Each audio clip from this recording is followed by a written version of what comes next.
Ladies and gentlemen, welcome to another episode of the Chad and Chong podcast. I am Chad. And I'm Chong. And today you're going to get to know us a little bit better. For those of you who are just joining us on this season or who don't really know much about Chad and Chong, this episode is dedicated to us. And we're just going to share with you who we are and kind of how we got to where we are today and why we even started this podcast. So we're just going to start, for those who don't know, who is Chong, or rather Kevin Chong? I've been playing drums for over 25 years now, I think, if I'm doing my math correctly. I am a drone enthusiast, okay, meaning I don't have my Part 107 license, but I love flying drones. I'd say I've been doing professional music for 13 years now. The reason I say that is because in 2012 is when I first filed my taxes. Wow. Who's Chad? I find myself wearing the hat mostly of a sound engineer, producer, music director. I started off playing piano when I was like, I don't know, 10 or something like that. But really I gravitated towards the drums. And then I just wasn't disciplined enough and really just wanted to play all the crazy Travis Barker licks from Blink-182. And I got tired of lugging around drums. So I switched over to the bass. And I think I'm a professional bassist. I've gotten to travel the world. That's right. Playing bass professionally for a bunch of different artists and groups. And and then I got really in love with producing music in the studio and also sound engineering live for a lot of different artists and gigs and corporations and things like that. So that's kind of in a nutshell who I am. Who are some of the artists you've played for? Because you recently got off a tour last year, actually. Yeah. So I most recently just gotten off tour with AJ Raphael. I've been with AJ for over 10 years now, playing bass and music directing and sometimes even doing live sound and even tour managing. And You did it all. Actually, wear a lot of hats with him, but he's a really close friend, one of my brothers. Really great guy, and he's also helped me out a lot in the industry and put me on a lot of other things. I've also played bass and MD'd for Christian artists like Christine DeMarco and Rita Springer, Derek Johnson, a lot of other people. I've ran sound for a lot of musicians. I'm blanking out, but I've done sound for the Grammys, for the Emmys. Zoom as well. I think, did you work with Mackie? Brands like Zoom and Mackie and Jordan Sparks and Amber Riley, Anthony Hamilton, Jeremiah. I was even the head engineer for Twista's studio back when I lived in Chicago. A bunch of artists that, I've gotten the chance to work with over, I don't even know how long now, at least over a decade. Yeah.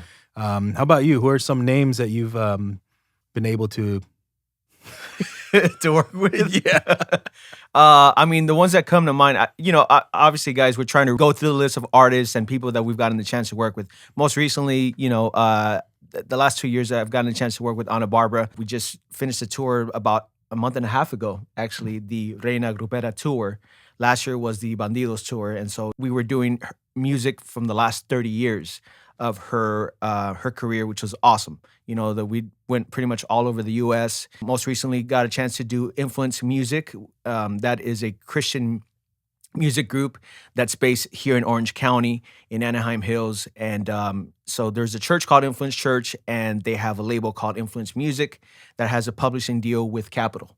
So I've done the last two major records for them, Long Live the King and Day and Night. And then most recently, we did a studio album at the top of this year that will release in full in September. But as far as other artists that I've gotten a chance to work with, some Disney stuff. I just start there. Disney, I've been working at Disney for almost 7 years now. And so that has been with the Tina O'Donnell Band and the Sounds of Celebration Band. Becky G, that was through my buddy Edwin, Leona Lewis.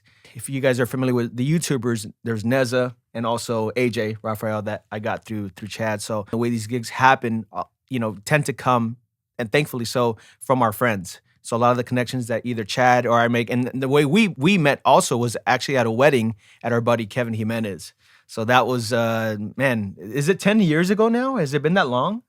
Maybe 8? I don't know. I mean, Kevin's got a kid Yeah, and Kev, you got everything, to tell us so how long you've been married because that's how long we've been friends. and how old your baby is. Like, And this podcast, as you guys have seen through the episodes, TJ Rodriguez, James Zavaleta, Chris Garcia, all friends of ours that have, granted us their presence on this show and given us, their take on the music industry, their advice, their experiences. And so we just want to share where we're coming from too, as, we're both in the music industry as well. And currently working, yeah. yeah. I think it's interesting because we're literally just doing this on the fly. Like we haven't prepared anything. Like we don't have bios written out or anything. But I don't know if it's the same for you. But I remember when I first started out, it felt like it was such a far reach, or it was like the dream to be able to name like all the artists that you've played for, and maybe even like attach your name to like a big artist or something, and maybe that's kind of how you might get a little credibility, or sometimes you might find your identity in that. But I kind of wanted to touch on that because that's so interesting. That like we can't even recall all the people that we've played for now, but because I've known you for quite a while, I know that you approach every single gig as if you are playing for an A-list artist like a Beyonce or something. And I definitely try to with every artist that I produce or something. I always try to give my 110%, whether you're an up and coming artist or you already have like a huge following. We do this because we love it. Yeah. And I wanted to kind of backtrack before all the names and all the credits. What kind of made you want to pursue this industry, and what was like your driving force? I have to attribute a lot of this passion and really intentionality to my father. I remember I was 14, 15 years old, and my older brother Louis, had just gotten a job at Gap at the Ontario Mills. And so my dad came up to me and he goes, "Hey, you and Louis are only a year apart."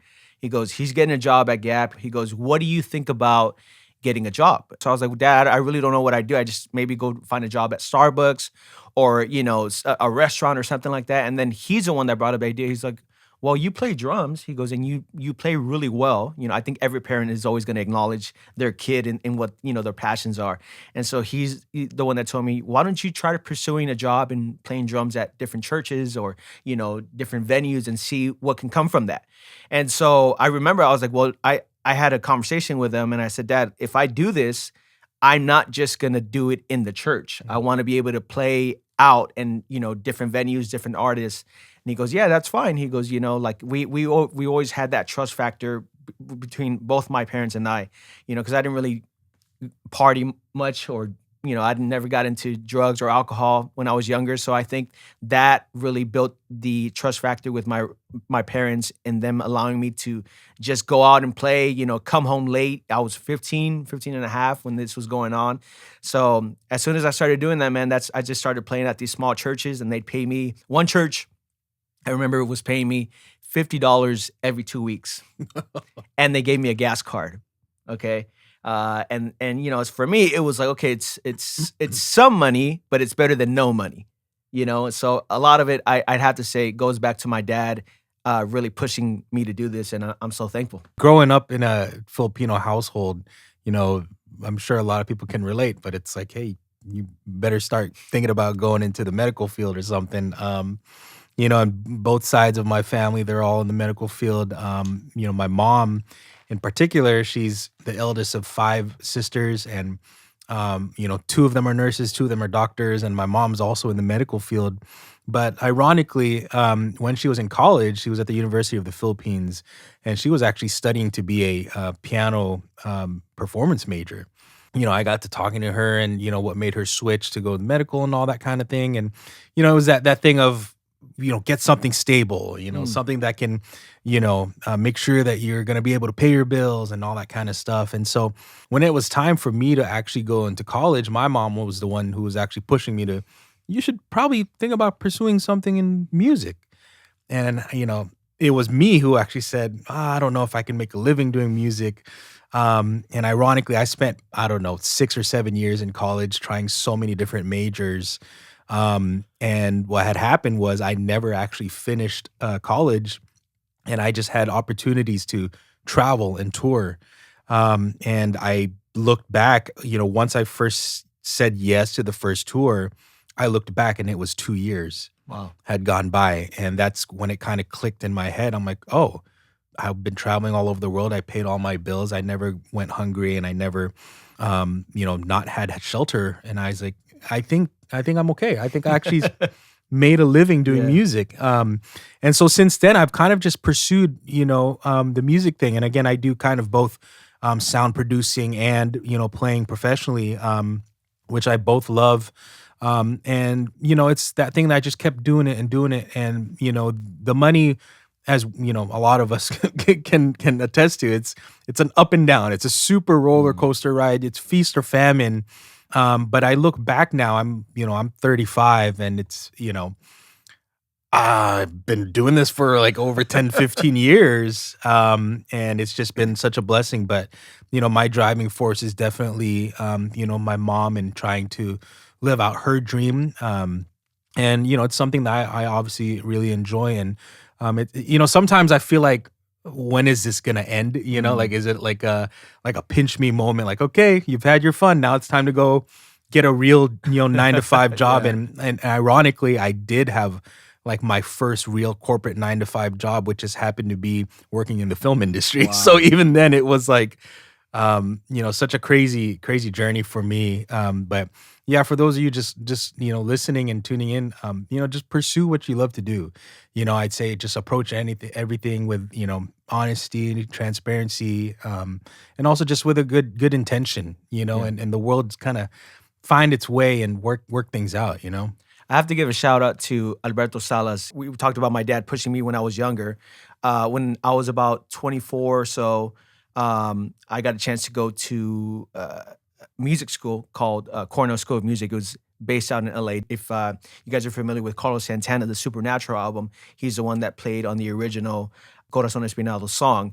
And he won a Grammy for Corazón Espinado. And when he presented the idea of going to school, to study with the likes of Abraham Laborio Sr., Jimmy Brantley, Ormaro Ruiz, Alan Hines, Mauricio Guerrero Sr. as well. All these amazing individuals, musicians, producers. I remember I hesitated, and we were texting back and forth, and I said, "Man, like, I don't know if I really want to do this. Like, I'm comfortable." I remember I told them through Facebook Messenger, I believe.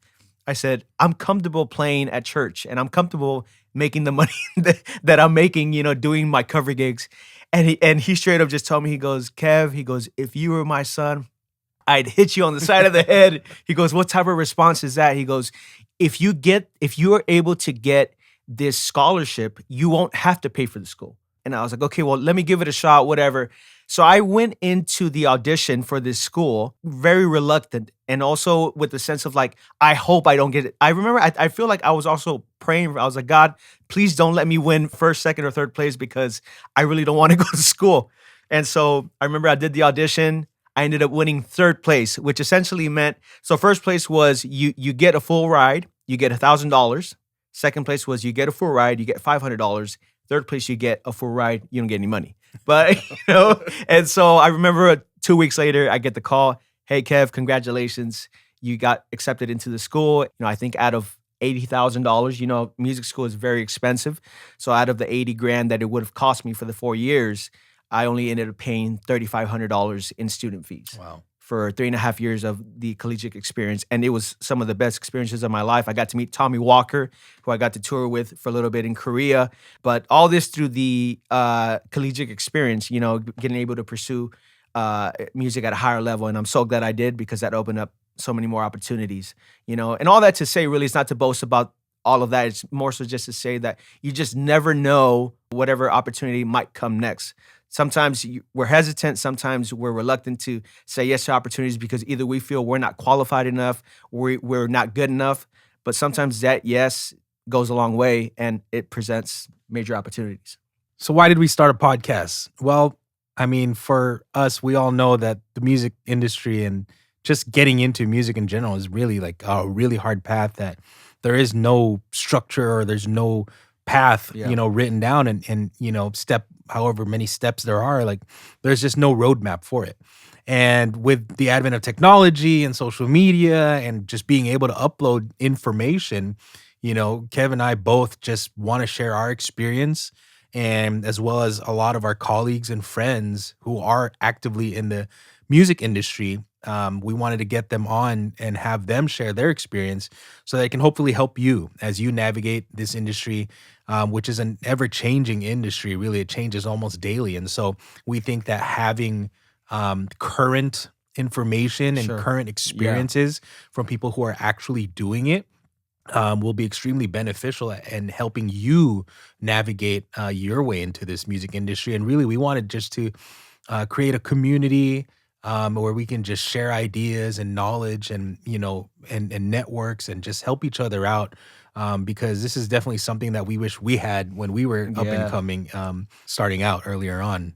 We're not trying to create some type of facade for you guys that think that the music industry is just like, okay, once you're playing for this artist, it's just you're running through everything. Everything's great. You're not going to face any hurdles or any challenges. That is not the case. We're sharing our experiences as musicians and also inviting our friends to share their experiences with us on what they endure, because these guys are also doing it at even higher levels. Like, when we had TJ Rodriguez, he's gone for 2 or 3 months at a time doing the Short and Sweet tour with Sabrina.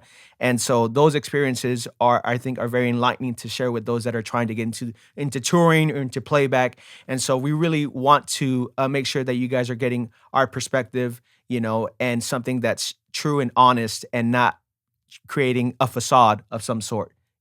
So thank you so much for tuning in. Thank you for joining our community. We want to hear from you. What do you guys want to hear? What do you guys want to know about? What do you guys want to learn? Chime in the comments and our DMs. We really want to grow this community with you. And we just thank you so much for supporting us. Continue to support us by liking, subscribing, following us on our Instagram and YouTube, and just sharing with your friends. We just really want this to help somebody, and just grow this community of musicians. We should create a Discord channel. We might. Yeah, I think we might do that. Yeah. I don't know. Chime in the comments if you guys want us to do that and you want to really be a part of a community. We want to help you guys. Our DMs are are available to you guys if you want to reach out. Any questions you guys might have, we're more than willing to help. So we appreciate you guys. We will see you guys on the next episode.